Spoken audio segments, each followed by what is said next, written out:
霜，你的根紧握这片土壤，追着浪，我的夜飘过万里边疆，要向往岸的尽头是地久天长。当相遇又别离，当相依又远去，我不曾忘记。剪影刀光，划破斑驳的天空，夺下的梦，破碎在风中，长风破浪，看千帆横渡桑田沧海，戎装红装飞扬，淋过冰雪那凉，梦了又远一场，唯愿你在身旁，不负春光，守残天边笑脸，陪你天涯中间，看萤火落双肩，红尘无悔无憾。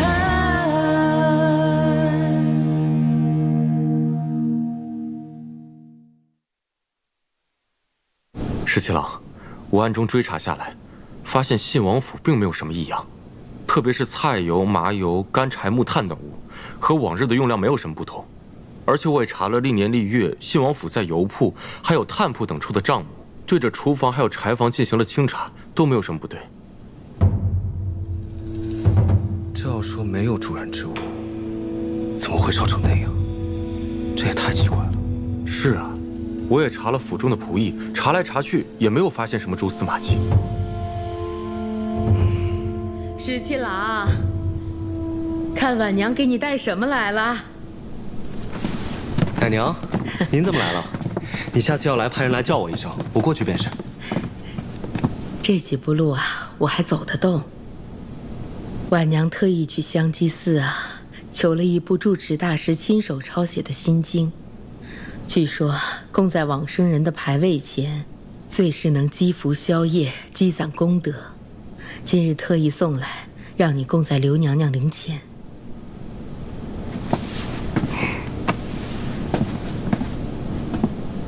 谢谢。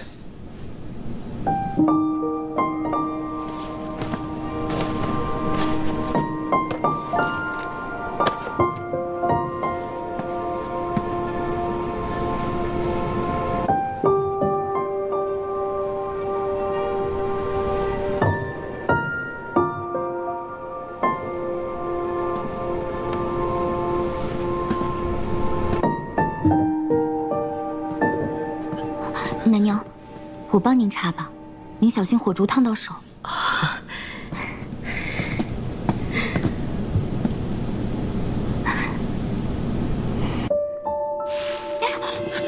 怎么了？刚刚我没留神，不小心将绣像烫了个洞，这可怎么办呀？这可真是我的罪过呀！没事，一个小孔洞而已，顾小姐不必自责。这可是刘娘娘的绣像，都怪我不谨慎。小姐，既然烫坏了一个小洞，把它补上不就行了？你那么心灵手巧，上次那柄白丸扇被我不小心弄脏了，你就在上面绣了一只蝴蝶，可精致可美了，一点都看不出来。殿下，就让我把绣像请下来，好好织补一番吧。十七郎啊，你快点把它摘下来，让婉娘在这织补了。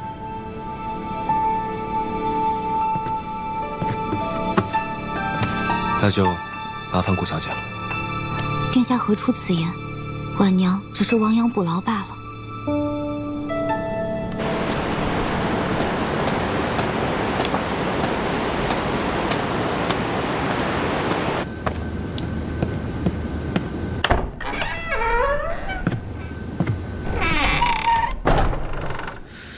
殿下，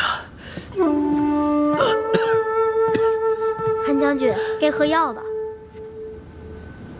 谢殿下。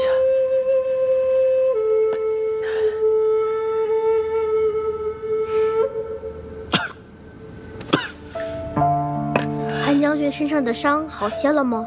好多了。其实，自从救出殿下那一刻，我便觉得这些伤早就无碍了。我也没想到还能再见到韩将军。当时我被孙敬掳去的时候，我就想，死也要死得有气节，不能丢了我们李家子弟的脸面。没想到还能获救。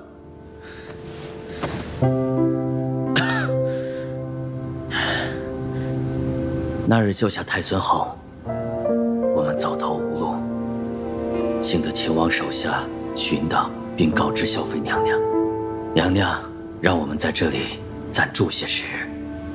京中形势复杂，崔家也兵权自重，为师一如之前的孙敬。陛下虽是太孙的叔父，但身边却也有小人。献王、齐王都是金上的亲生儿子，他们会如何看待殿下？还都暧昧未明。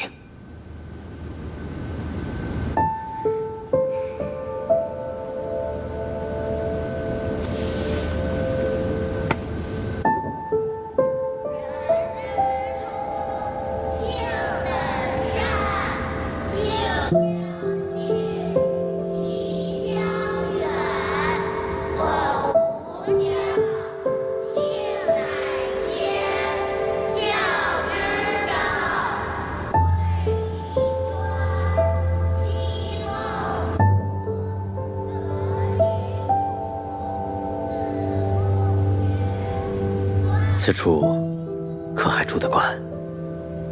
私塾里每日进出的孩子多，咱们藏在这里啊，不会引人注意。这里很好，昨日听到读书声，觉得甚是心安。一直听说私塾，如今到了这里才知道，私塾原来是这样啊。殿下喜欢读书，这是好事。我想多读书，多学本事，这样母妃见到我的时候才会觉得欢喜。我比之前长高了，也要比之前多学一些学问。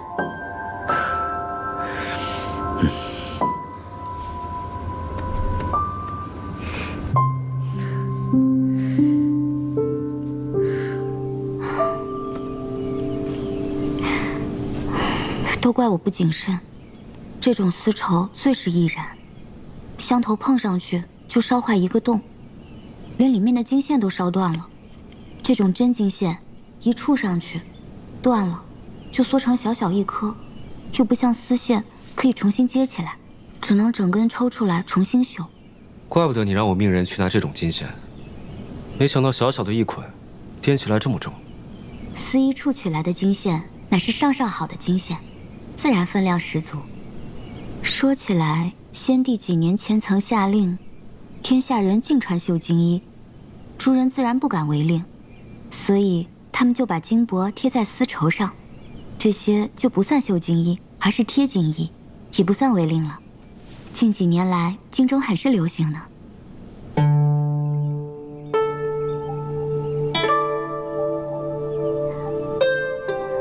殿下，你刚说这种丝绸最是易燃。是呀。那若是很多很多丝绸放在一起，岂不是犹如油坊一般易燃？那是自然。我听说京中绸缎铺子的库房外都砌了高墙，以大缸囤水，就怕左邻右舍走水了，那可真就付之一炬，抢都抢不回来了。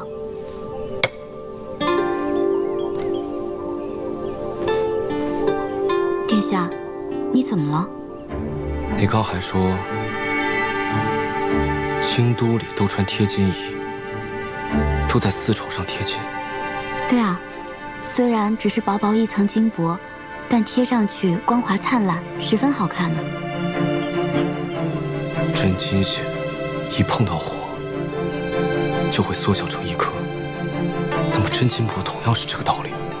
殿下，你在想什么？没什么。顾小姐，我突然想起一桩要紧事，要与裴元说，先告辞了。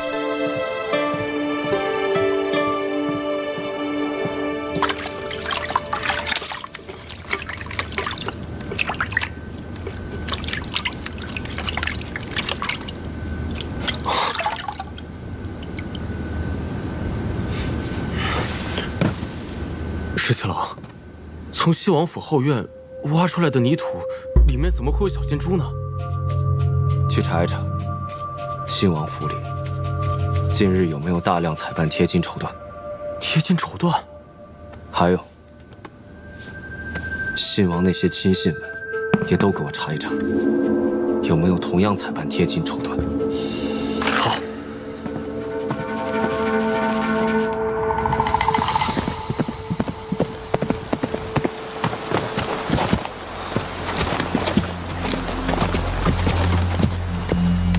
公子，密探来报，校尉只带了一队人马，往西长京这边来了。他要进京，看着也不像，行得很慢，倒像是在等什么。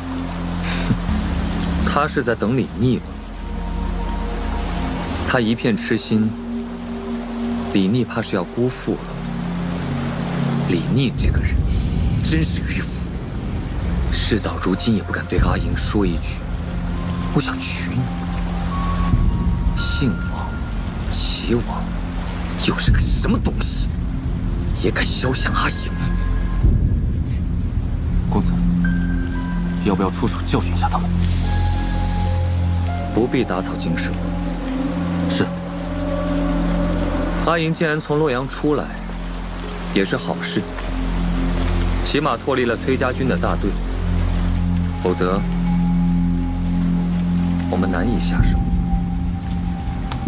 已经派了人暗中跟着校尉，选一个好的时机，再偷偷布下迷阵，不能让崔颖轻易察觉。明白。全部都查清楚了，确实就是信王想害王妃。信王以才艺为由，命人将大量的贴金绸缎送入了王妃的厢房，纵火助燃。而且走水的那天晚上，也是他们故意耽搁救火。其中还有一人招供说，他们在王妃还有丫鬟仆役的食物中投下了迷药，所以那天晚上所有人都没有醒来，全部被活活的烧死灭口。李娟，李娟，他怎能如此狠毒？他怎能如此狠毒？大嫂跟了他这么多年，也算患难夫妻。现在虽然是人证、物证、口供都有了，就差迷药的出处还没有取到人证。这个信王确实是令人齿寒。但是石七郎，你真的打算在陛下面前告发他吗？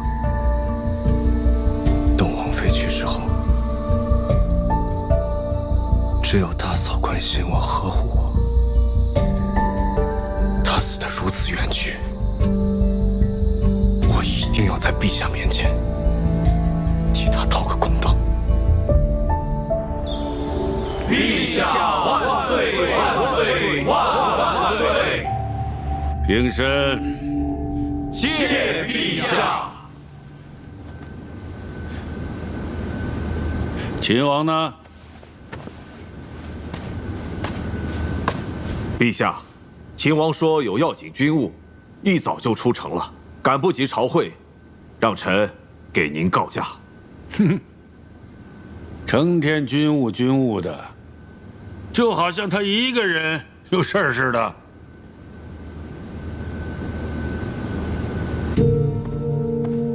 陛下，崔乙上书愿将女儿嫁给皇子，臣以为此事宜早早定夺。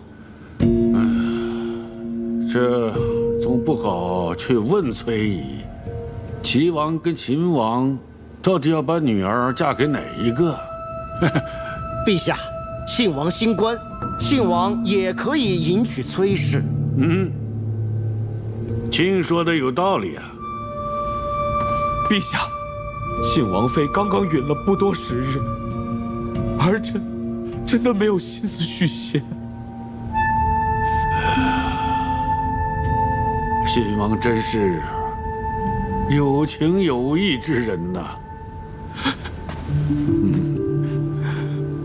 有情有义之人，又怎会行谋害结发之妻、灭绝人伦之事呢？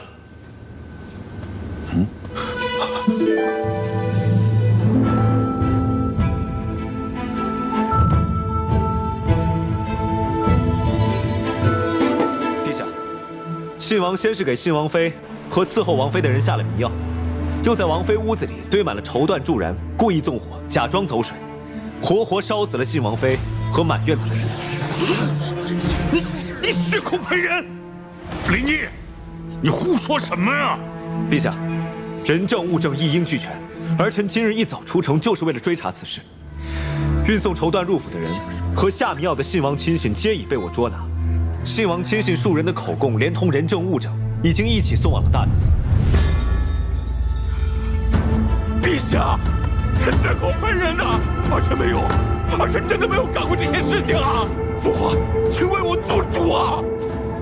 那些人证都是你府中之人，不少是父皇指派，从小跟着你的人。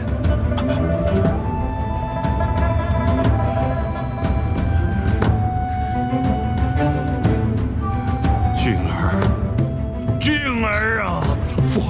父皇，儿臣真的为什么要做出这种事来？为什么？儿臣是遭人陷害啊！父皇，你要为我做主啊！是王妃多么孝顺的一个孩子啊！儿臣是遭人陷害啊！父皇，你要为我做主！他能买出那么多人来陷害你，其中还有那么多人都是你的心腹，你以为父皇傻呀？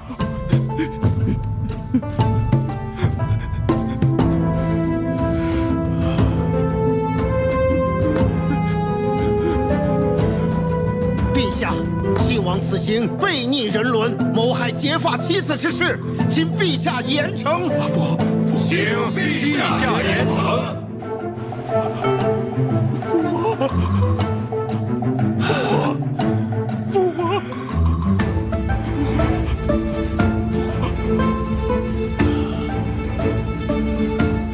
把这个逆子拖下去，关在信王府里，不许出府门半步，让他日日夜夜为信王妃念经祈福，消除他做的业债。父皇，儿臣没有啊，儿臣没有，你要为儿臣做主，儿臣真的没有。父皇，儿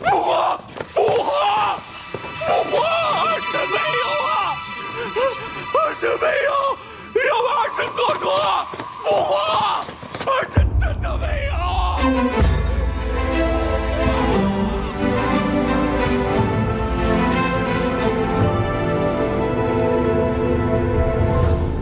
700人，我万万没有想到，大哥竟然能对嫂子下毒手。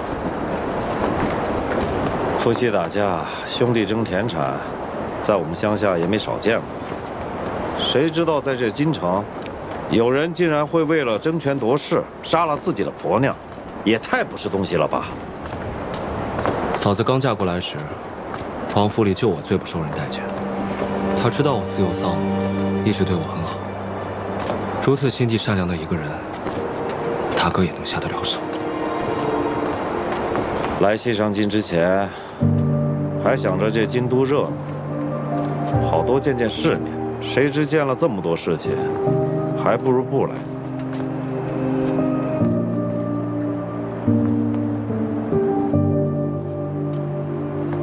哎呀，现在好怀念牢南关那个破土堆啊！那个时候，咱们兄弟们整天苦哈哈的，也没什么钱，就连吃口那个白面饼子，大家都要争来抢去的，可日子过得快活呀。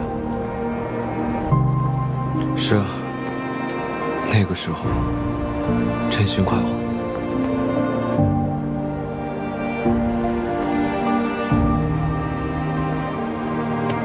石七郎，这京都人心叵测。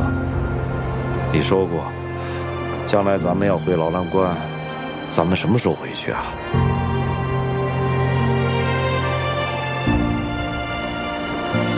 还有事情没了，待一一了之，咱便回去，再也不用理会这京都中的勾心斗角了。走吧。也许过段时间，殿下就会明白，不是秦王想回到牢南关做17郎，就可以回到牢南关做17郎，而是秦王殿下不能不做东宫太子。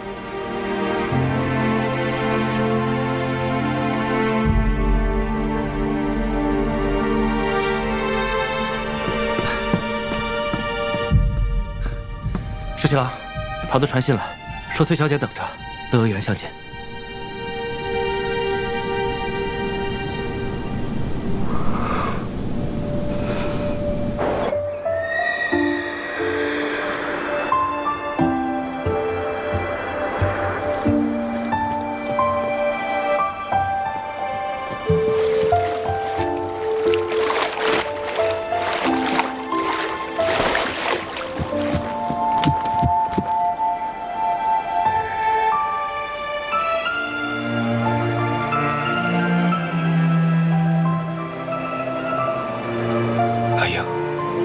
直接上书，嫁与我吗？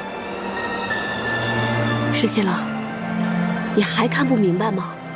我跟东宫之位，要么你都要，否则你一样都得不到的。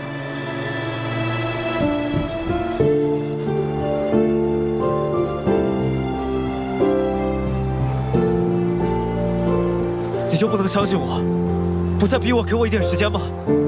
你又何必自欺欺人呢？那你为什么要来见我？是，一切是如你所料了，你还要怎么样呢？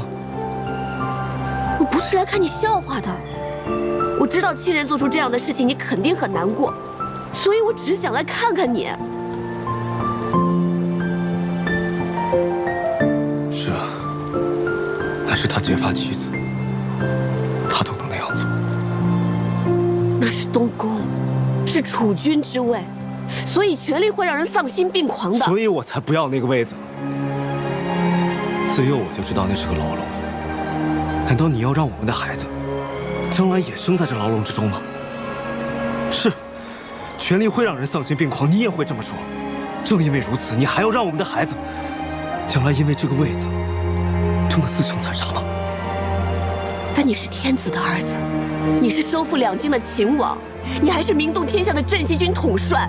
你以为此时此刻你不在牢笼中吗？我不惜以自己为饵，难道你就看不清楚吗？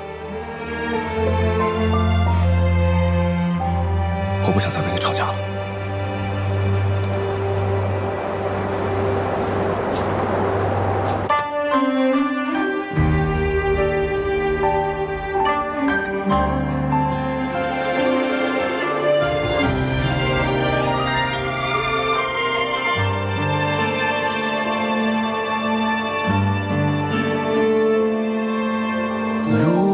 忘了流年萤火，等回忆碎了沉默。落在你心上的斑驳，那牵扯使我难舍。如果思念不曾遗落，回到最初一刻。难道你还看不明白吗？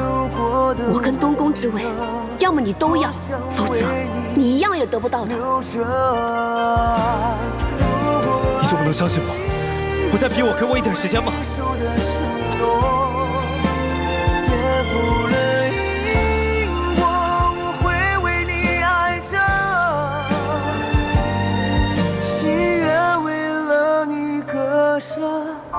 一直等着你回应我。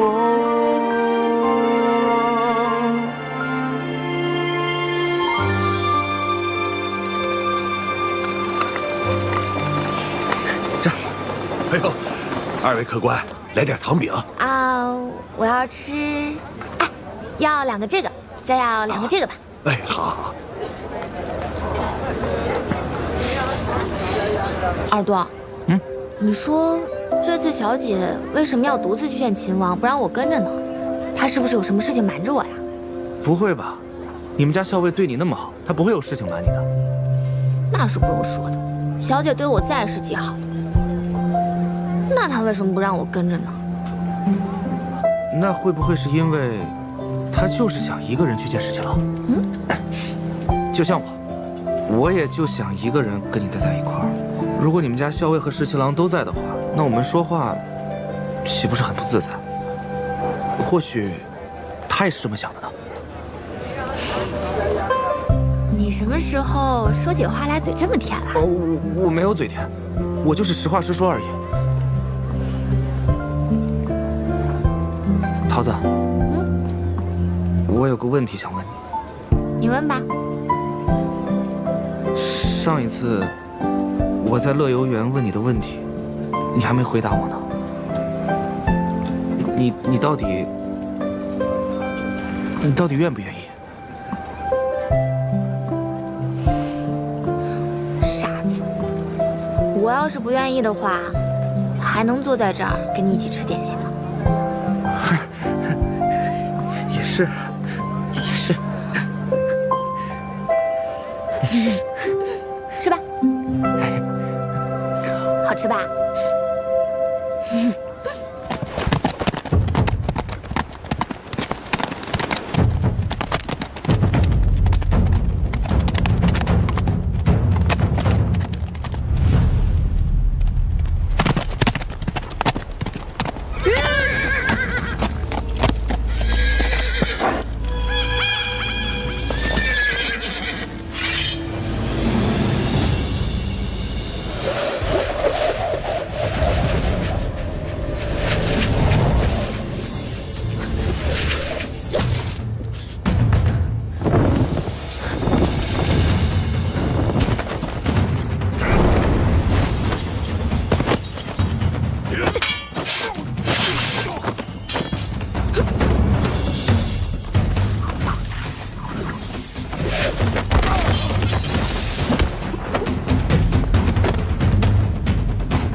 阿莹，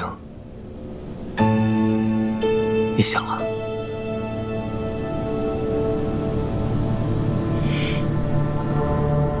是你。我已经找人给你换了干净的衣服。阿莹，是我将你带到这个地方来的。你放心，这个地方山清水秀，就如同世外桃源一般。我们两个人一起生活在这里，不问世事，逍遥快活，也不会再有人过来打扰我们两个。岂不妙哉？你给我像个什么样？阿莹，你可千万不能动气，这样对你身子不好。你现在这个样子就很好，只要你乖乖听话，我一定不会伤害你，也不会去伤害你的父亲。你这个与剑术勾结的狗贼，还想伤害我父亲，我跟你不共戴天！你看你，好好说话，怎么又生气了呢？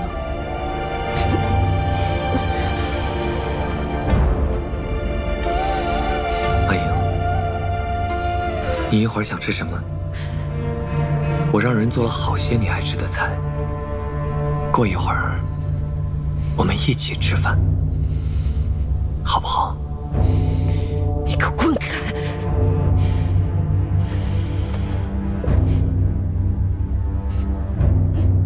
阿莹，从今往后，每一天，我们都一起吃饭。我会时时刻刻陪着你，好吗？你会答应我的，对吧？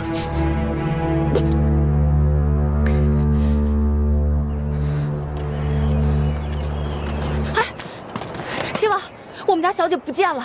那天你说她回去了以后，我就一路找寻，生怕走岔了，直到赶回洛阳，我都没有找到她。大将军很着急，派出人马到处找寻，也没有找到，我才抱着万一的希望来找你的。你说她现在能去哪儿啊？桃子，你平时怎么找到你家小姐的？我们家小姐从小就用同样的香料，我只要用特殊的引子就能找到她。可是这一次，无论如何我都没有办法。这么说，劫走她的人必然熟知这些细节，才能提前做准备，不让你发现。那这个人会是柳成风。洛阳与乐游原之间地势广阔，有无数的城廊林木，想要将一个人藏起来，并不是难事。如果真的是柳成风劫走崔小姐的话，那就糟糕了。他8成不敢久留，应该是带着崔小姐远走高飞了。人一定不会被藏得太远。为什么？因为阿莹太过聪明了。如果掳走她之后，还要带着她走很远的路，一路上要毫无破绽，太过不容易。柳成风对阿莹执念很深，以他的心机，肯定提早在洛阳附近布置好了安身之处。可这舆图上，洛阳之外的地方是这么大，这要找到他，得花多长时间啊？北边，只有北边。柳成风既与接硕勾结，那么就一定会选一个接硕游骑可以支援的地方，那么就只有北边。北边地广人稀，林木茂密，更重要的是，再往北一些，就是接硕可以支援的草原。那如果只是这一块地方的话，范围大大缩小，找他就容易多了。事不宜迟，我们即刻出发。现在没有朝中军令，我无法调兵。常儿、老包，咱们乔装先行。是。阿元，你带些人马去猎场，然后追上来与我们会合。若有人问起，就说我们出城围猎。我现在就去办。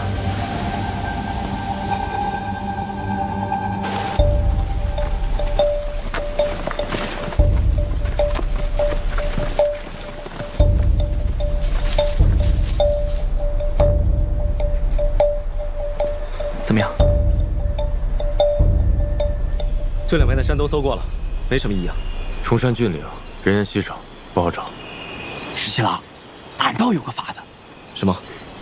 原来俺们兄弟占山为王的时候，也担心官兵追查俺们的行踪，所以平时行事也是尽力遮掩。但有一件事是无论如何都遮掩不了，那就是人活着一定得吃盐，而贩盐的人是怎么都不会走到这大山深处的。柳成风要挟持崔林，那他手下人一定不少。这穷乡僻壤、附近乡县，卖的盐都是有定数的，一般乡民们根本吃不起盐，他们每次换盐只会换一点，根本不会多换。我们分头查访附近的乡县，看看卖盐的地方有没有外人来买盐，而且数量还不少的，就可以追查下去。哎，行。来，先把药喝了吧。你放心，这不是毒药。不是毒药，是会让我全身无力、便于软禁我的药，对吗？阿莹，我是真的为了你好。别跟我假惺惺地说这些。你但凡顾及我半分感受，就不会跟接硕人勾结，更不会想要暗害阿爹。我也是逼不得已。如果你早早的嫁给我，我自然不会和接硕人有任何瓜葛，我也自然会好好孝顺阿爹。不过没关系，只要你现在跟我在一起，我便心满意足了。不论你怎么打我、骂我，我都甘之如饴。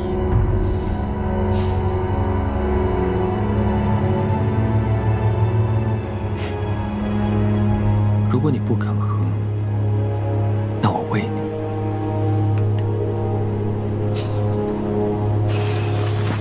老三这次立了大功啊！没想到到县城一问，根本没有外地人来买盐，但是隔着几十里的浣山县，前阵子被人买走了不少的盐，所以县上的盐都是被借到浣山县去卖了。哪儿当的二哥这么夸我？都是运气，运气！你看，这换上线的盐又不见得就是刘晨风买的，这怎么就说自己运气好？这不是没查的吗？万一是呢？万一不是呢？是呢？不是，我说不是，二哥，不是。听石七郎的。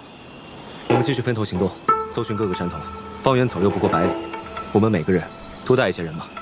老包，居中联络。好，出发。好。是。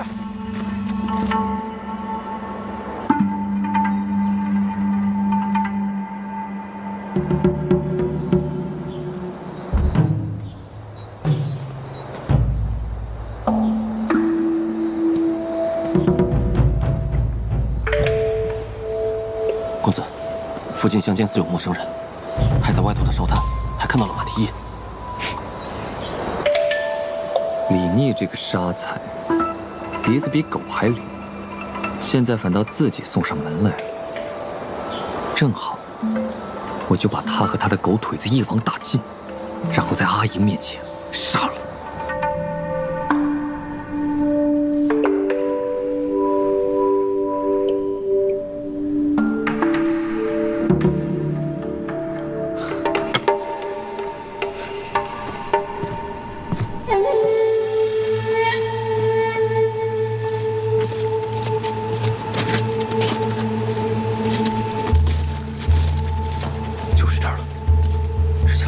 现在怎么办？先不要惊动，敌军发现后，我进去探一探。好。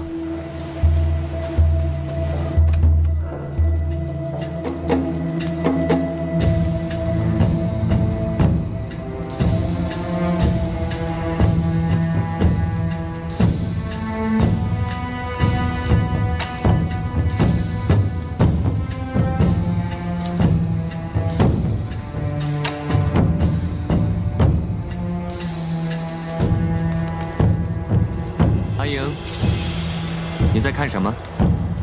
看得如此入神。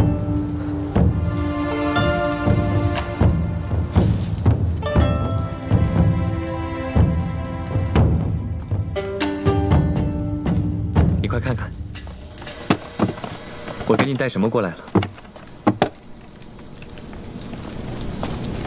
我知道，上一次在常州，咱们的喜事被搅了局，我知道你也很难过。所以这一次，我就精心挑选了这么多喜服。你挑一件你喜欢的，咱们欢欢喜喜，拜堂成亲。刘成风，你知不知道你自己在做什么？我在准备和你拜堂成亲呢。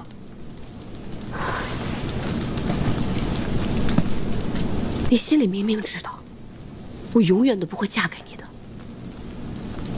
你我从小一起长大。我把你当作亲生兄长一般，在我心里，你就是我的哥哥。够了！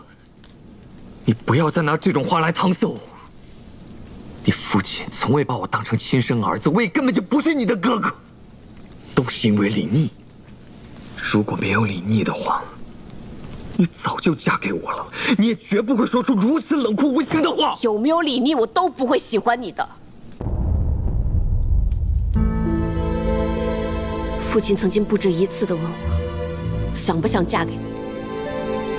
他觉得你我从小一起长大，你处处照顾我。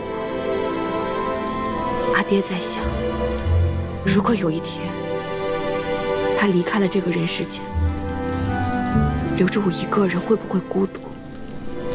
如果有你来照顾我，他或许可以放心。但是我告诉阿爹，我是不会嫁给你的，或者说那个时候，我也没有打算嫁给任何人。可是你却向皇帝上书，要从3个皇子当中选一个嫁。你骗我，你根本就不是不想嫁人，你是根本就不想嫁给我。我没有必要骗你。有一度我确实不想嫁人。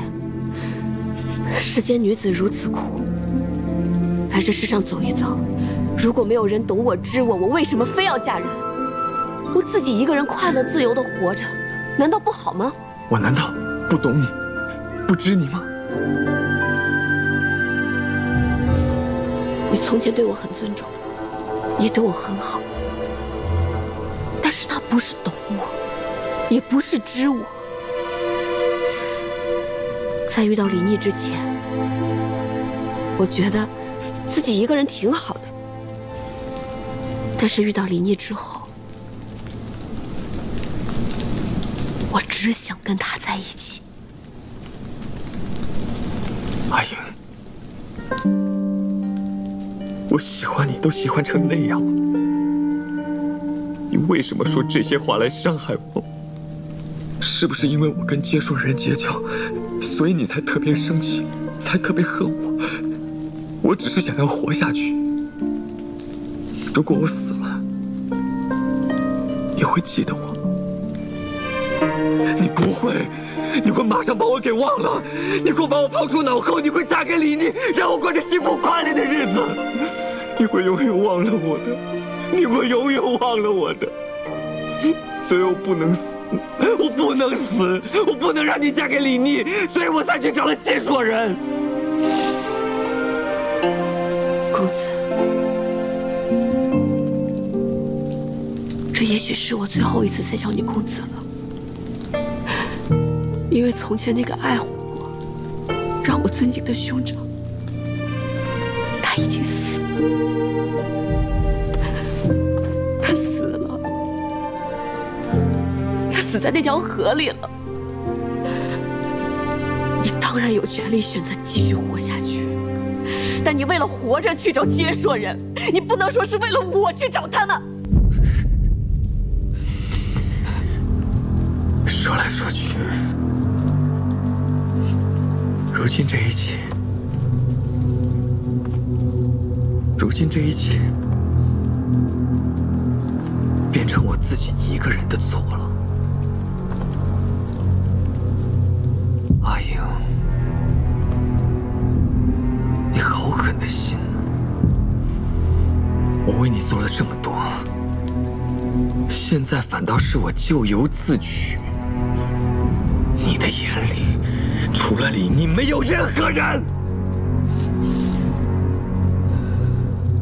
不过没关系，阿莹，不论你怎么说，这辈子你都别想再见到李逆了。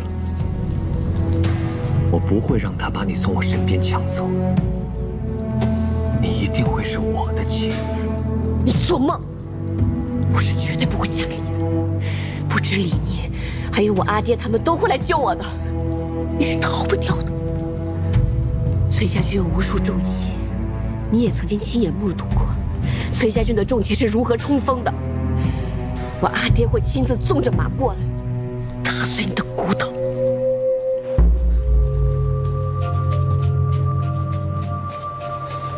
石七郎，老包那边准备好了，就等上钩了。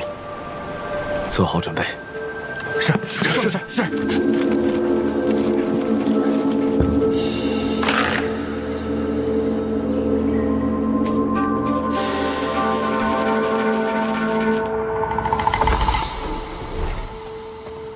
公子，有骑来报，100余里外有重骑行军的痕迹，大将军应该是带着重骑逼近了。若是大将军带着重骑到了，我们在别院的这些布置就形同虚设，而且那些重骑连马都着甲，我们的机关对他们毫无用处。最迟明日午时他们就到了。公子，你先带人翻越山岭的小路，先退回接硕之地吧。我守在这里，就假装您和校尉仍在别院之处，我拖住大将军。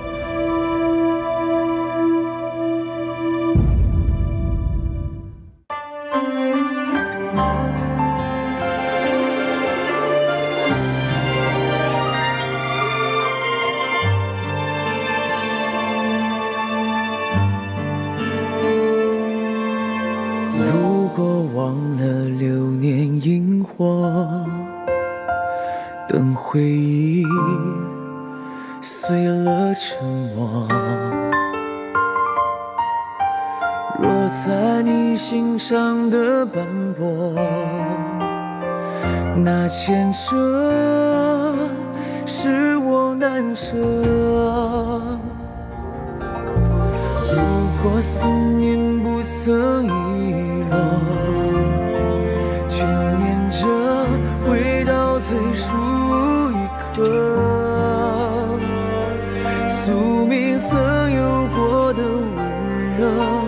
多想为你留着。如果爱记得我们曾承诺过，从此爱上我也要为你活着，沿着记忆的轮廓，等待是我的执着。